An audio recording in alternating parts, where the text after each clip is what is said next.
teman-teman semua, selamat datang di kelas Problem Solving dan Decision Making. Di pertemuan pertama kali ini kita akan membahas tentang definisi terlebih dahulu. Menurut Anderson, bahwa pemecahan masalah adalah sebuah proses yang diawali dengan pengamatan perbedaan di antara keadaan aktual dengan keadaan diinginkan. Baru dilanjutkan dengan langkah-langkah kecil atau kita berusaha menghilangkan perbedaan tersebut. Nah, langkah-langkahnya menurut Anderson adalah yang pertama dengan pengenalan dan pengidentifikasian masalah, kemudian penentuan sejumlah solusi, penentuan kriteria yang akan digunakan, kemudian melakukan evaluasi, pemilihan solusi alternatif yang sudah dipilih sebelumnya, implementasi, dan akhirnya kita melakukan evaluasi terakhir untuk menentukan solusi yang paling tepat. Nah, dalam penelitian masalah, adanya masalah itu menunjukkan adanya gap antara goal dan objektivitas organisasi dengan kinerja yang aktual. Nah, faktor-faktor yang mengganggu identifikasi masalah itu biasanya ada di persepsi terhadap masalah itu sendiri. Kemudian juga bisa ada dari penetapan masalah dalam lingkup solusi yang kurang tepat dan identifikasi dari gejala juga yang kurang tepat.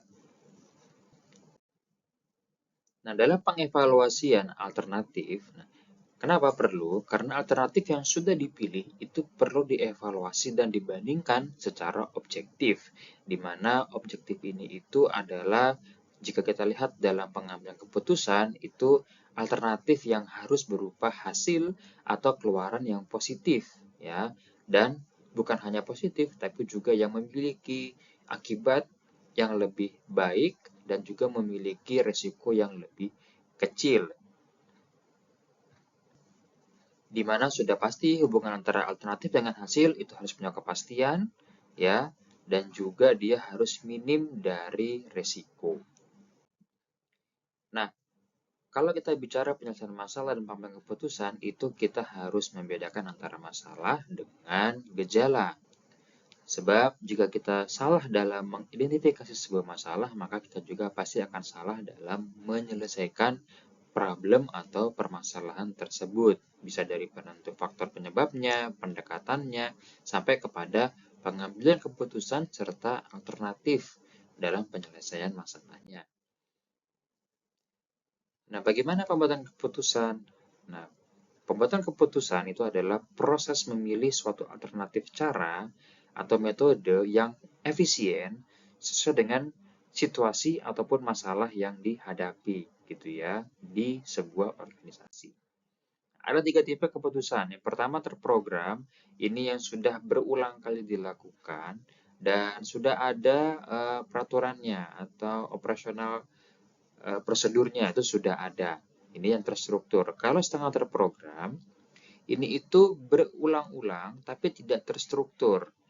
Misalnya memutuskan penggantian mesin sebuah pabrik, ini sudah ada aturannya tapi tidak mesti dilakukan secara terstruktur harus 3 bulan sekali, ya tidak juga gitu ya. Tapi ada perhitungan-perhitungan tertentu yang bisa dijadikan sebagai sebuah landasan dalam pengambilan keputusan ini.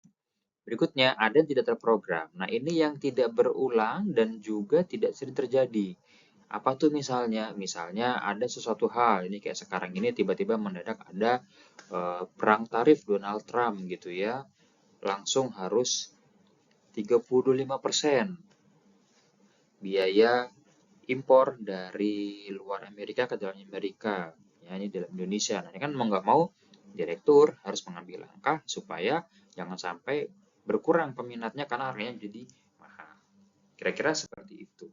Nah, kalau ngomongin lingkungan dan pengambilan keputusan, itu ada keputusan pada saat keadaan yang pasti, ada keputusan pada saat keadaan yang tidak pasti, dan adanya keputusan pada saat keadaan mengandung risiko. Demikian pertemuan kali ini, kita akan bahas lebih lanjut di pertemuan kedua berikutnya. Terima kasih dan sampai jumpa kembali.